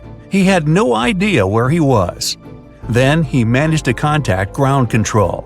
He was shocked when he learned that his plane was already in the airspace above Miami. It seemed that something impossible had happened. Bruce was meant to cover a distance of about 250 miles during the flight. This usually took 1.5 hours, but he had managed it in just 47 minutes, almost 2 times faster than normal. When Bruce landed, he went to check the amount of fuel left in the tank. It turned out he'd used up a lot less than the normal amount of fuel as well. Could there be a logical explanation for the time-traveling plane? Well, records show that a large number of sunspots were detected on the surface of the sun that day, and there was a strong solar wind. This could easily have made the electronics and devices on the plane go crazy. But what about the mysterious cloud? The Florida coast is a place where 2 large air currents meet. One has a high pressure and the other is a low pressure one. This causes a lot of storm clouds in the area. But people still debate how Bruce was able to cover the distance so quickly. Some people say that some kind of mysterious dark energy was involved. Others say it was a gravitational anomaly that curves space and time. Others think that Bruce is just a fraud. We still don't know the truth. So, is there really something supernatural about the Bermuda Triangle? Or is it all just coincidences and made-up stories? The truth is that no more planes and ships disappear in the Bermuda Triangle than anywhere else in the world. Thick fog is rising over the ocean as the sun is slowly sinking towards the horizon. It's hard to see further away than a few dozen feet, but that's enough to notice a hulking, skeletal shape in the distance. As your ship approaches the figure, your heart beats faster, and then you make out the details of another vessel, abandoned by the looks of it. Ghost ships do exist, and their mysteries aren't always solved. Take MV Hoita, for example. It was a wooden vessel built in 1931 as a luxury yacht. It had served well to various people over 20 years before it was bought by a Samoan sailor and became a merchant ship. In 1955, though, Hoita's service came to an abrupt and mysterious end. On October 3rd, it set sail for another trading voyage that should have taken no more than 48 hours. Delays happen in the sea, so when Hoita didn't arrive on October 5th as scheduled, there was little worry yet. But then it failed to come on the following day too. There was no distress signal or any other sign of Hoita's presence anywhere between its departure and arrival points. A search and rescue party was dispatched to find the ship, and for 6 days, they were scouting the area of nearly 100,000 square miles. On October 12th, the mission returned to the base empty-handed. Hoita vanished without a trace. It was only a month later that another merchant ship, Tuvalu, noticed the missing vessel far away from its route, drifting in the open sea and listing heavily. The sailors boarded the ship and found that all of its crew and passengers, 25 people total, were missing, along with all the cargo the vessel had been carrying. The radio was tuned to the International Distress Channel, meaning that the crew had been trying to ask for help, but they couldn't reach anyone because the radio cable had been damaged, limiting the range to 2 miles. The lifeboats were missing as well, indicating that people on board must have left the ship. Unfortunately, they seem to have taken the logbook with them, leaving the rescue team clueless as to what had happened. Even today, the mystery of MV Hoita hasn't been solved yet. No one knows where the crew and passengers had gone and what had caused them to leave. SV Carol A. Deering wasn't a ghost ship in the usual sense of the word. There were no sightings of it in the open sea. Instead, it was found on the shore, but the circumstances of it running aground are a puzzle shrouded in mystery. Carol A. Deering was built in 1919 in Maine, and it was a large vessel made for commercial voyages. Unfortunately, despite its large cost of construction, it had only served for a year before its last trip. July 19, 1920. The ship was traveling from Puerto Rico to Rio de Janeiro via Newport News to deliver a cargo of coal. It was almost halfway to the final destination when the captain fell seriously ill, and the crew turned back to drop him and his son off and replace the captain. The voyage went without incident, but when it came to Barbados in December to resupply, there were strange moods among the crew. The first mate didn't seem to be happy with the new captain.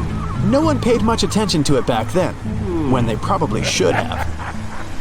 The last sighting of Carol A. Deering at sea was on January 28, 1921, when a lightship noticed it off the coast of North Carolina. There was some commotion on the quarterdeck of the ship, where the crew were normally not allowed. Then, another vessel sighted it, but there was already no one on the decks. On January 31st, the merchant ship was found hard aground in the Diamond Shoals, a site notorious for numerous shipwrecks that had been occupying there for centuries. When the search and rescue party boarded the ship, they found it abandoned, the log and personal belongings of the crew gone, along with the 2 lifeboats. There is still no answer to what happened on board of Carol A. Deering that January, although the most popular version was mutiny. Maybe we'll never find out the truth though. SS Bechimo is perhaps one of the most notable ghost ships in history. This large cargo steamer was built in 1914 in Sweden and plodded its way dutifully over 16 years, trading provisions for pelts with native tribes of Alaska and Canada. But then, on October 1st, 1931, Bechimo got caught in pack ice. At first, it seemed the crew would be able to wait it out and continue on their route because the ship broke free in a couple of days. But in less than a week, it became caught again, this time for good. In another week, a rescue party was sent to fetch 22 of the Bechimo's crew, while another 15 remained behind to wait through the winter if necessary and get the ship back. But a month later, after a powerful blizzard struck their camp, the sailors went out of their shelters only to find the ship gone. Luckily, a few days later, a native hunter told them Bechimo hadn't been lost yet. He'd seen it about 45 miles from where they had been stationed. They managed to track it down, but decided the ship wouldn't survive the winter. So they took the most valuable cargo from its hold and abandoned it. They were wrong though. SS Bechimo did survive that winter, and many more that followed. When the ice broke, it sailed away on its own, drifting listlessly along the shores of Canada and Alaska. There were numerous sightings of the ghost ship, sometimes adrift in the open sea, and at other times stuck in the pack ice again. People attempted to board and salvage it, but weather conditions or lack of equipment always prevented them. SS Bechimo was last sighted by native Alaskans in 1969, 38 years after its abandonment. What became of it later remains unknown. The story of SS Orang Medan is one of the most puzzling and harrowing ghost ship stories of the 20th century. No one even knows for sure if the ship even existed in the first place. It wasn't recorded in Lloyd's Shipping, the International Register of Ships, which makes it either a tall tale or a vessel that avoided being officially recognized for some shady reasons. In any case, the accounts as to what happened to the Medan vary. According to most reports, it was carrying some unknown cargo in the Indonesian waters when a distress call was received by another ship in the vicinity. The officer on duty heard an SOS message, but its contents are different depending on the accounts. The message did not repeat, and the crew of Medan didn't answer to any attempts to contact it back. The ship that received the distress call hurried to the rescue, but they only reached the vessel the following day, when it was already drifting and slightly listing. When the rescuers boarded the ship, they found that none of the crew had survived. However, one lifeboat was missing, which implied that there was at least one crew member who managed to escape. What happened to the rest of the people on board remains a mystery to this day. Still, there are no hard facts about this story, so we might never find out whether SS Orang Medan was actually a ship and not a thing of fiction. SV Zabrina was a three-mast sailing barge built in 1873 for river trade ships in South America. She served for well over 4 decades, proving to be a sturdy and reliable ship. It was later transferred to Europe, where it continued serving its purpose well.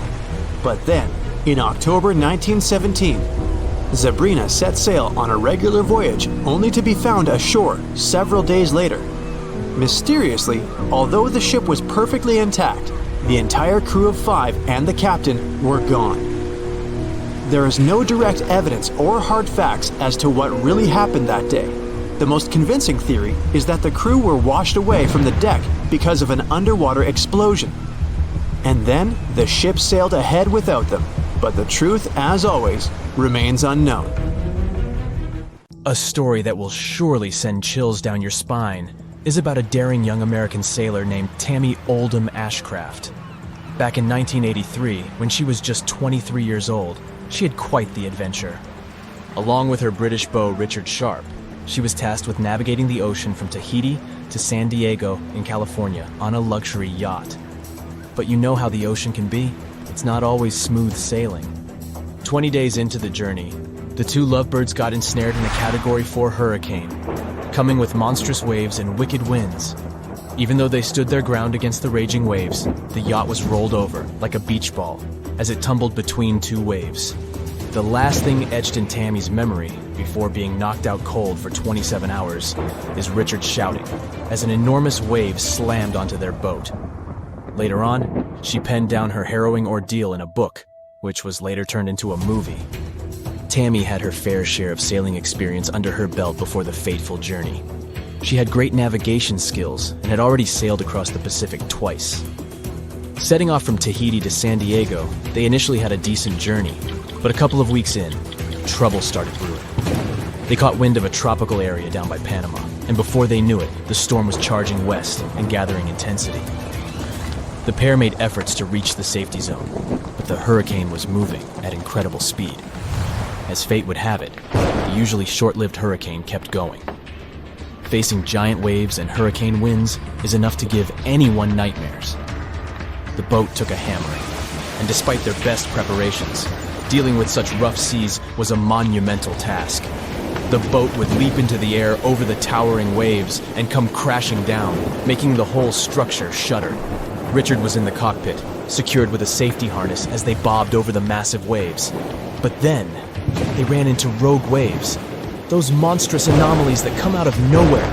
One such wave made the boat do a 360-degree flip, and that was the last thing Tammy remembered.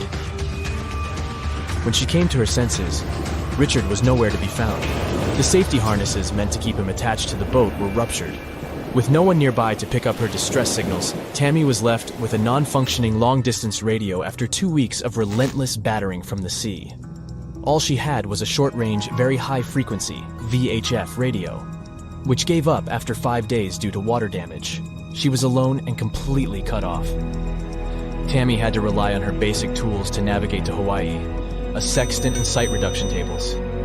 Using the sun's position, she determined her latitude, and once she found her watch, she could also figure out her longitude. It took a while, but she did make it to Hawaii. Throughout her time being lost at sea, Tammy showed just how resourceful she was.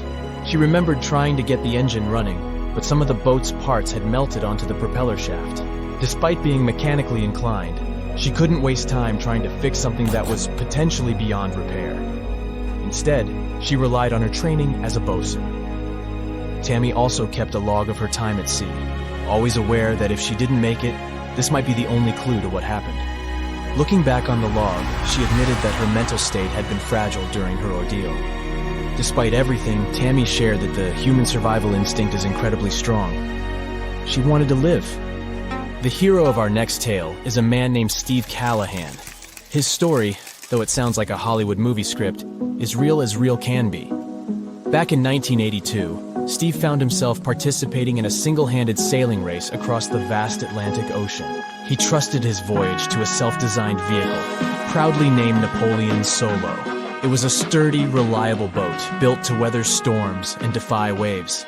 But unpredictable weather loomed in, tearing into the race fleet and sinking a bunch of boats. Steve had to sideline himself and dock his beloved Napoleon Solo in Spain for some urgent repairs.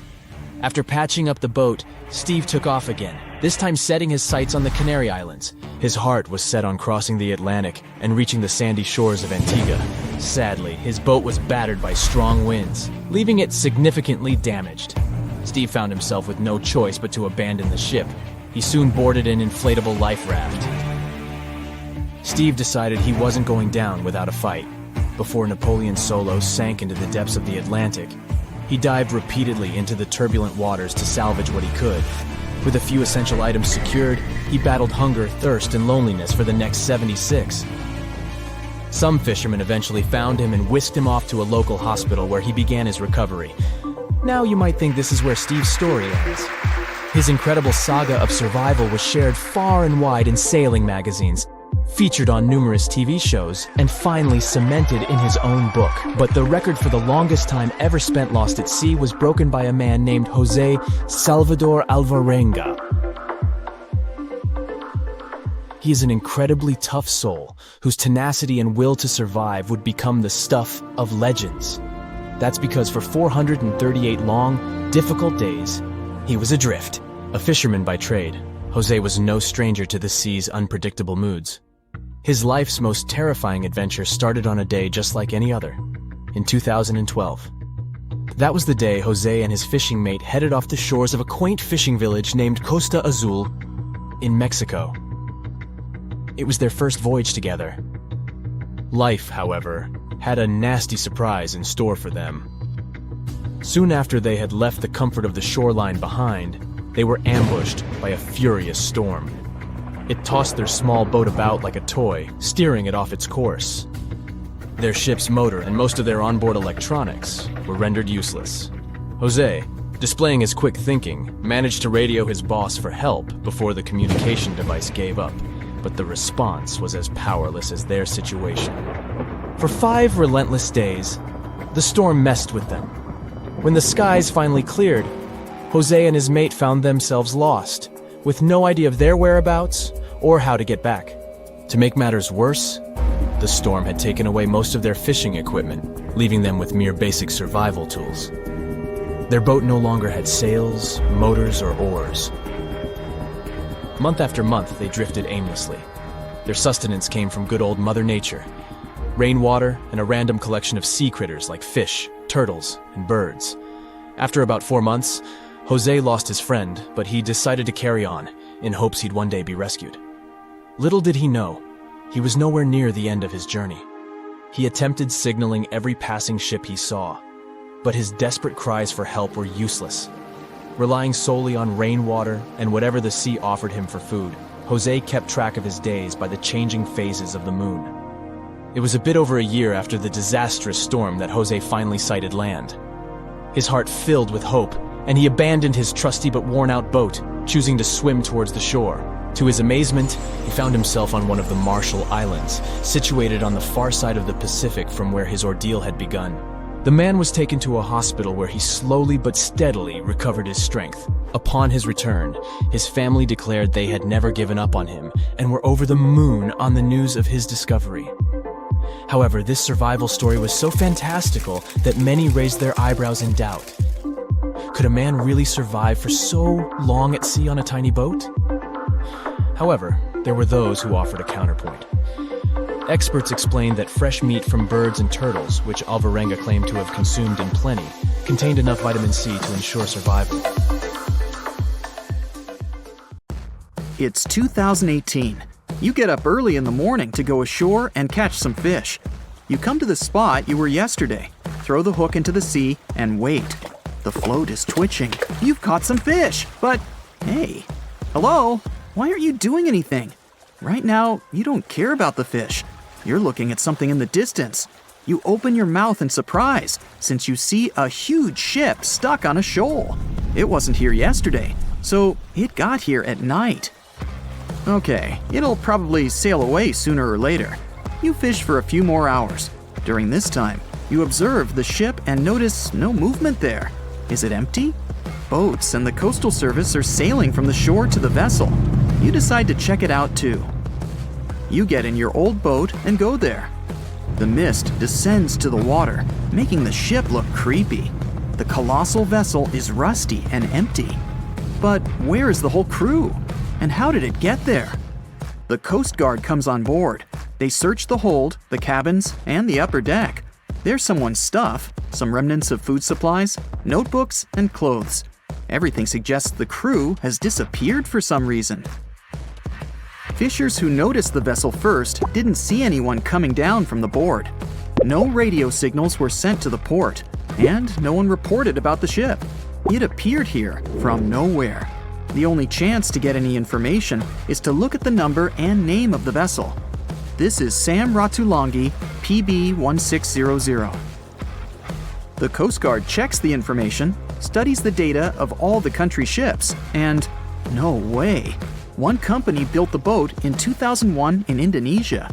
People used it to transport heavy loads across the seas around Asia. The ship had been properly operating for 8 years.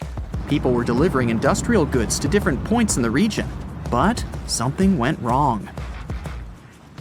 In 2009, Sam Ratulangi was sailing near the coast of Taiwan, and that's it. There were no further records about it. There were no reports in any port. Everyone thought it must have drowned, so no one had been looking for it for years. And then, 9 years later, it appears here, big and rusty, off the coast of Myanmar, without sailors, without fuel. An investigation starts. City services are trying to find out the names of all the sailors working on the ship and find clues that would lead to solving this mystery. They also hope the ship owner will appear soon. They find 2 tow ropes on board. This means that some other ship towed Sam Ratulangi to this place. Then they identify and find 13 crew members. These people say they wanted to reach the factory in Bangladesh to repair Sam Ratulangi. Another vessel helped tow the ship, but then 2 cables tore off, and a storm began. No one wanted to stay on board during such weather, so the crew members left it. No one knows what the ship has been doing for the last 9 years, and how it was possible without people on board. And here's another, much more mysterious ship story. On February 16, 2020, locals found a large cargo ship stuck on a rocky shore off the coast of an Irish village. The boat looked rusty, with holes in the hull and rotten parts. People hadn't seen this vessel the day before, so it appeared there at night. The last time people saw the Alta cargo ship was a few months earlier, thousands of miles off the coast of Ireland. That day, the Alta was sailing in the waters of the Atlantic Ocean. Another ship, the MS Protector, noticed it. MS Protector crew members tried to contact the ship, but received no response. The people on board realized that they were facing an empty vessel. And then, 5 months later, it appeared near the coast of Ireland. There are more questions than answers in this story, but we managed to find something out. In 2015, the Alta appeared and disappeared from the radar several times. Any ship has an internal tracking system so people can track its route using satellites. But Alta crew members often disabled this system. Perhaps they were engaged in some illegal activity. Anyway, in 2017, the ship often sailed between the ports of Greek islands. Then, the tracking signal disappeared and appeared only 10 months later, off the coast of North Africa. During this time, the ship changed several flags. In September 2018, the Alta was southeast of Bermuda and headed for Haiti. Then, the crew started facing problems. First, the main engine failed right in the middle of the Atlantic Ocean. The ship began to drift. Several days passed, but the crew members weren't able to repair it. They began to run out of food and water supplies. The situation got even worse when they found out that a hurricane was approaching the place. Fortunately, they managed to contact the U.S. Coast Guard. A helicopter flew to the Alta on October 2nd to bring them some supplies. There was enough food for several days. Then, a rescue boat sailed to the ship. It evacuated all the sailors and delivered them to Puerto Rico before the hurricane. The Alta had to drift alone in the ocean. After a while, another ship approached the Alta to tow it to the shores of Guyana. But at this moment, everything went wrong. Someone stole the boat, disabled the tracking system, and sailed away in an unknown direction. After almost a year, the MS Protector found the empty Alta in the waters of the Atlantic Ocean. And then, 9 months later, the ship without a crew sailed to the shores of Ireland. How did it manage to travel across the Atlantic and get to the coast of Ireland? It's still a mystery. Maybe it was just luck. No one else saw the ship all this time. It was just covering huge distances, surviving storms. Who's the captain? What happened to the thieves? Who owns the ship now? One day, someone called the village administration and introduced themselves as the vessel owner. But that unknown person didn't provide any evidence. They found several barrels of oil on the ship, which they took away by helicopter. The Alta was rusting. Corrosion of metal could damage the environment. The vessel had no commercial value, yet it would have taken millions to get rid of it. There were 3 options for what to do: leave the ship where it was, tow it into the sea and let it sink, or disassemble it for scrap. But nature had its own plans. Storms and strong waves split the hull into 2 parts. The Alta was drifting without a crew in the waters of the Atlantic Ocean for about 2 years. But this is nothing compared to a ship that was traveling for 38 years. The record belongs to the SS Bechimo. It was a merchant vessel owned by some trading company. In 1931, the ship found itself on the ice off the coast of Alaska. Its movement slowed down. A thick layer of ice blocked the ship, and a strong storm only made the situation worse. The blizzard was so intense that the crew members couldn't see anything but a white veil in front of their eyes. Sailing any further was impossible. The team had to wait for the storm to end. They waited for a day, 2, 3 days. A week had passed, but the snowstorm was only getting stronger. Then, one day, it grew weaker. The crew members split into 2 teams. The first team went to the nearest city. The second group, along with the captain, stayed on board. They set up camp next to the ship and waited for the blizzard, which had started again, to end. There was 0 visibility. And finally, one day, the storm was over. Great! And now, wait a minute. But where is the ship? The SS Bechimo just disappeared during the blizzard. The captain was sure that the ship had sunk, so he left along with the crew. Then, a week later, they saw the vessel drifting near the area where they had lost it. The hull was damaged so severely that it was unsafe to sail on it. Repairing the ship would be pointless and expensive, so the captain decided to abandon it. He was sure that it would go underwater sooner or later, but it stayed afloat for the next few days, the next few months, and a few years. People had reported seeing it at various points along the coast of Alaska for 38 years. The last record of the SS Bechimo is dated 1969. Those who saw it claimed the ship was completely frozen, almost merged with the ice. Some people planned to start an expedition to find the ship, but all attempts were unsuccessful. The vessel is probably lying somewhere on the deep sea floor. Far out in the open sea on a perfectly calm day, a dot appears on the horizon. It grows in size as it gets closer, and soon you can see it's a ship. But when you look at it through the spyglass, chills go down your spine. The vessel is in perfect condition and its cargo is on board, but it's completely devoid of people, drifting listlessly along the current. That was what the captain of the Ellen Austin saw in 1881, and what brought his crew so many sorrows. In December of the previous year, the Ellen Austin, a big 210-foot-long ship, left the port of Liverpool to make its trip to New York. The ship was carrying a load of people hoping to find a better life in the New World. Captain A.J. Griffin took the vessel due southwest for a shorter voyage, and a few weeks into 1881, they found themselves north of the Sargasso Sea, known for its lack of winds and strong circling currents. Ships that got caught in those could lose control and keep on drifting in circles until they were dragged into the center. From there, they'd be incredibly lucky to get back past the currents, but more often than not, they stayed in the desolate desert of the sea forever. Worse still, the area belonged to the notorious Bermuda Triangle, which was already known to take down ships and make them disappear without a trace. The ship's crew were nervous, afraid of being in such a dangerous area so close to a sea that could bring them to a standstill. And ominously, some of the Sargasso Sea's calm must have escaped it, because the Ellen Austin lost its speed one day and fell adrift without the winds. It was fine, though. They had ample provisions and were still on schedule. Captain Griffin was walking around his ship, giving orders in a voice full of calm authority, and both his crew and passengers trusted him completely.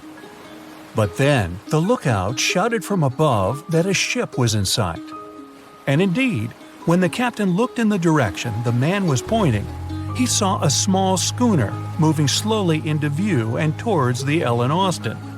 As it came closer, it became apparent that the way the strange vessel moved wasn't right. The captain frowned and examined it through his spyglass. The schooner was untouched, but eerily silent. There wasn't a single soul on board. Derelict ships weren't that rare in the Atlantic at the time, but neither were pirates.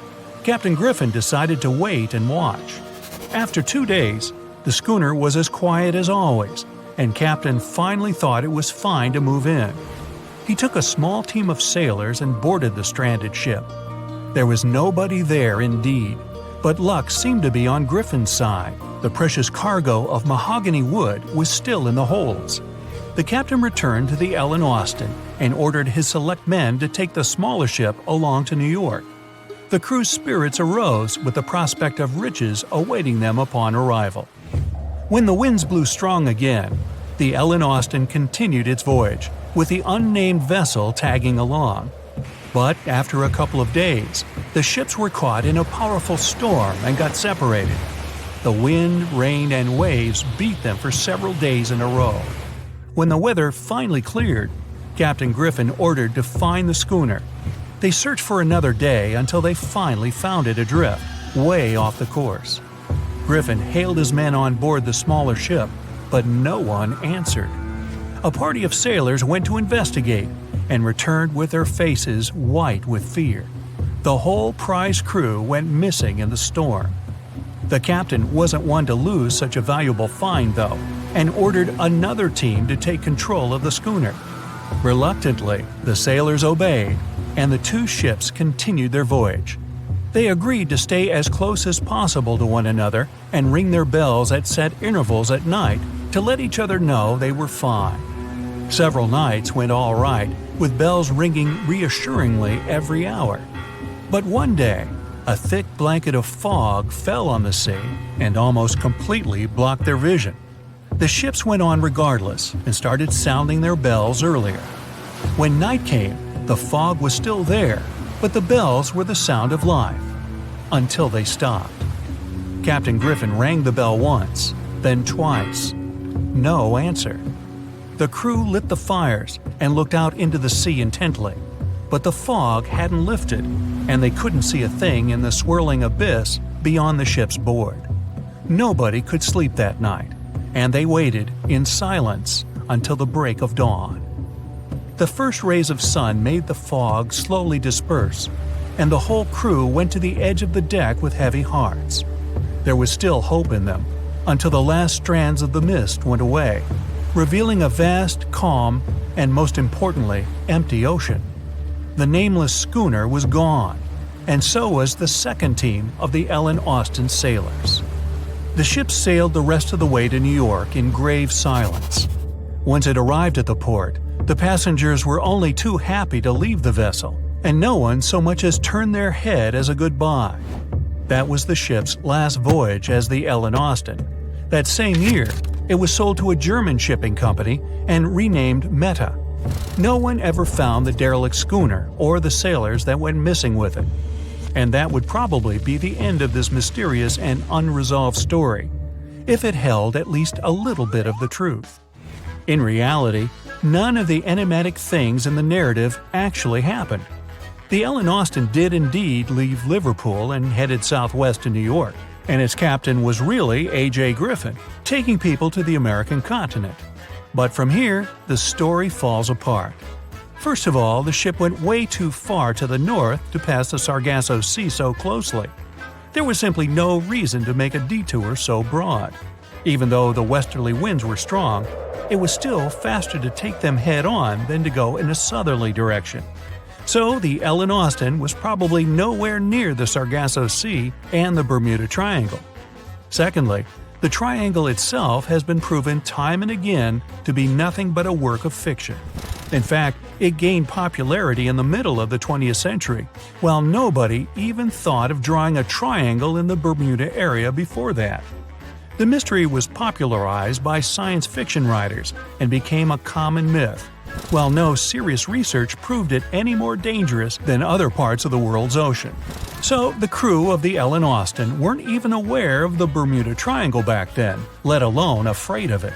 Thirdly, the whole story was told and retold by magazines and mystery-loving personalities with ever-changing details.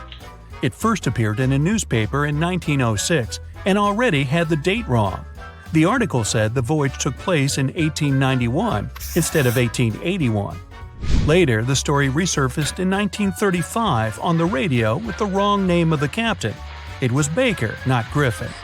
The date was also off, saying the trip was taken in August 1881, when the Ellen Austin was already renamed Meta. The legend grew upon with other strange details, such as the ship's route from London to Newfoundland, which was never the case. But the final debunking came from the archives of Lloyd's of London, the marine insurance market that keeps all logs of trade and emigration ship routes. The documents there say that on February 1881, the Ellen Austin completed its cross-Atlantic voyage to New York without incident. Captain A.J. Griffin off-boarded the ship with all his crew hale and hearty and declared no loss of hands during the trip. The voyage took over 2 months because the ship had to fight strong westerly winds pushing it back towards Britain. The crew reported no strange encounters on the way, and the whole thing was as boring as could be. And even the passengers must have been smiling when they stepped on the American soil at last, unaware of the phony baloney story they were about to be a part of.